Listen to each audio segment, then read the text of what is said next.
국세청은 관할 세무서의 상급기관이고 좀 더 전문적으로 조사를 합니다. 서울지방국세청은 1국에서 4국까지 있는데요. 증여와 양도 상속세 조사는 보통 3국에서 합니다. 물론 상속세 신고 잘 했겠지만 조사를 하는 이유는 상속세가 워낙 범위가 넓고 방대해서 확인해야 할 사항들이 아주 많습니다. 상속 조사할 때 자세히 보는 것 몇 가지 짚어드리겠습니다.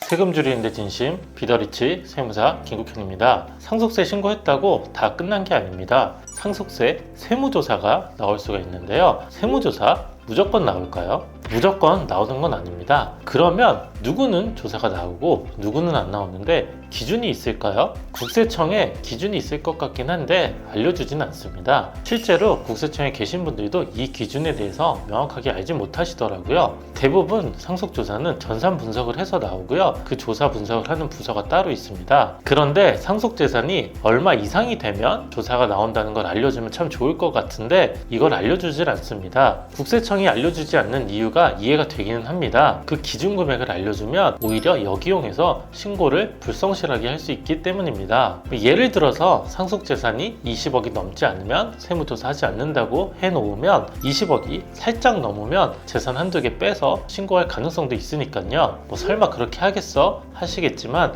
충분히 그런 유혹이 있습니다. 그런데 요즘은 대부분 상속세 세무조사 나오는 추세이긴 합니다. 대신 간편조사라고 해서 조사기간이 짧은 경우도 있긴 합니다. 그런데 대부분 상속세 조사는 정식 조사를 받아서 한 달, 두 달, 많게는 세 달 정도 받게 됩니다. 상속조사 관련해서 가장 궁금해하시는 것들 몇 가지 정리해봤습니다. 첫 번째, 상속세 신고를 하고 나서 다 끝난 게 아니라면 상속세 세무조사는 언제 나오는 걸까요? 솔직히 좀 불안하죠. 상속세 신고도 하고 세금도 엄청 많이 냈는데 조사까지 나온다고 합니다. 그런데 언제 나온다고 이야기도 안 해줍니다. 세법에서는 상속세를 신고를 하고 9개월 이내에 결정을 하도록 되어 있습니다. 결정을 한다는 말이 또 어려운데요. 상속세가 얼마인지 확정을 한다는 이야기입니다. 우리는 상속세 신고를 하더라도 이게 확정이 된 건 아니고요. 세무서에서 결정을 해줘야 되거든요. 확정을 한번 지어줘야 됩니다. 그러면 신고를 하고 이 9개월 이내에 상속세 세무조사가 나오는 걸까요? 그런데 또 그것도 아닙니다. 보통은 1년이 넘어서 연락이 오더라고요. 9개월 이내에 마무리가 다 되면 좋겠지만 세무서에서도 상속조사 할 게 너무 많아서 1년이 좀 넘어서 연락 오는 경우가 대부분이더라고요. 좀 이상하긴 하죠. 9개월 이내에 상속세 확정하기로 했는데 세무조사는 1년이 넘은 후에 나와도 상관이 없는 걸까요? 실제로는 상관없긴 합니다. 국세청은 상속세 신고를 하고 나서 9개월이 넘어도 세금 신고를 잘 했는지 확인하는 것이 상관이 없습니다. 저도 실제로 최근에 상속세 세무조사 시작했는데요. 이게 2022년 1월에 신고한 겁니다.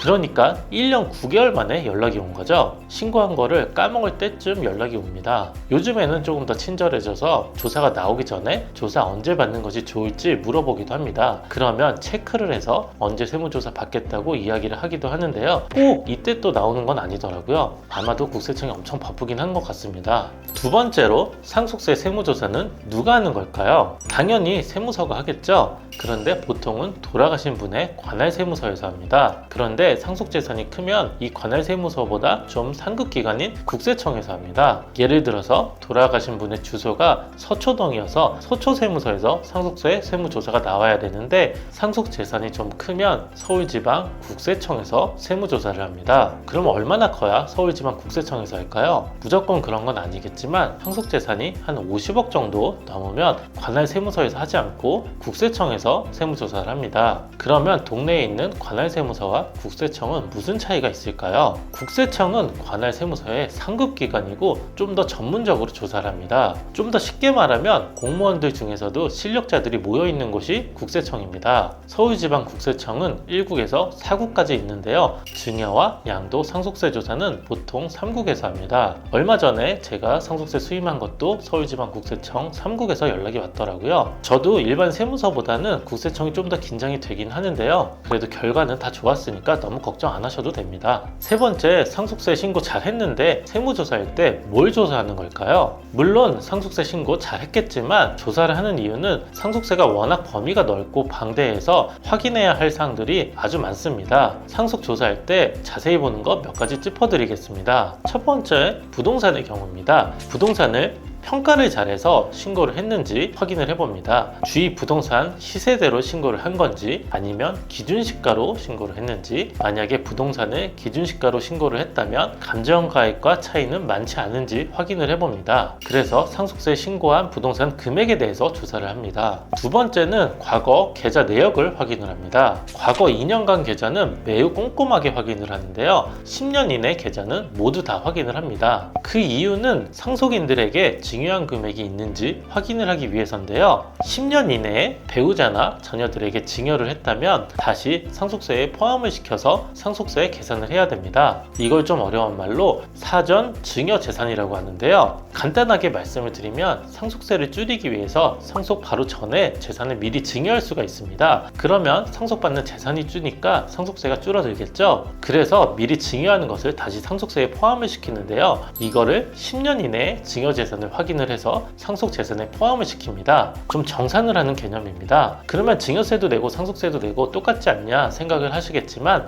상속세 세율이 10%에서 50%까지 단계별로 올라가기 때문에 차이가 큽니다. 그래서 실제로 상속세 조사를 받아보면 이 10년간 계좌 내역이 아주 큰 이슈가 됩니다. 집중적으로 조사를 하고요. 집중적으로 방어를 합니다. 10년 이내 계좌 내역을 확인해 달라고 하는데 솔직하게 돌아가신 분 계좌라서 유족들은 잘 모르는 경우가 많고요. 그래도 우리는 어떻게든 원인을 찾아서 소명을 해야 됩니다. 마지막으로 상속세 조사 어떻게 하면 잘 받을 수 있을까요? 상속 조사는 대부분 사실관계를 확인하는 것입니다. 세법상 상속 재산인지를 확인을 하고 상속세를 덜 낸 게 있는지 확인을 합니다. 예를 들어서 돌아가시기 전에 상속이나 증여의 목적은 없었지만 돈 이체가 많이 된 경우에 국세청 입장에서는 상속세를 계산을 해야 된다고 하지만 우리는 증여나 상속이 아니라고 이야기를 합니다. 그러니까 국세청은 상속세 더 내라고 공격을 하고 우리는 세금 안 내겠다고 방어를 합니다. 직접 방어를 하는 건 아니고요. 대리인, 세무사를 써서 방어를 합니다. 세무조사를 의뢰해서 세무사를 정하셔야 되겠죠. 그런데 이 상속조사를 잘 받으려면 상속세 신고할 때부터 전략을 잘 짜둬야 됩니다. 전략이라고 하면 좀 이상하긴 한데요. 어떤 경우는 상속세 계산을 해야 된다고 하지만 좀 애매한 것들이 있습니다. 그러면 어떤 세무사는 상속세 신고를 해야 된다고 할 수도 있고 어떤 세무사는 상속세 신고하지 말고 조사할 때 잘 이유를 설명해서 소명을 해보자고 합니다. 세무사의 스타일일 수도 있고 경험 차이일 수도 있는데요. 저는 보통 후자에 속합니다. 저는 보통 배우자나 자녀분들, 그러니까 유족분들의 이야기를 들어보고 유리한 쪽으로 신고를 하려고 하는데요. 상속조사 경험상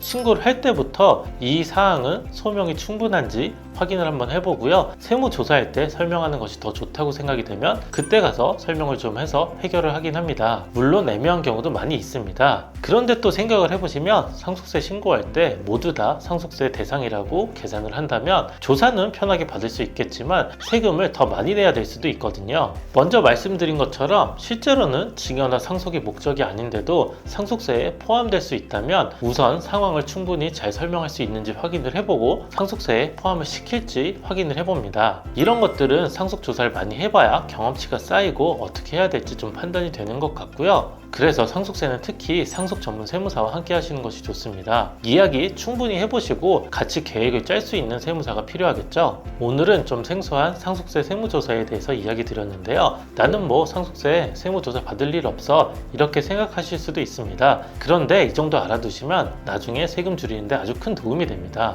특히 세금은 알면 세금을 줄일 수 있고 돈을 아낄 수가 있습니다. 오늘 내용 유익하셨다면 구독과 좋아요, 알림 설정 해주세요.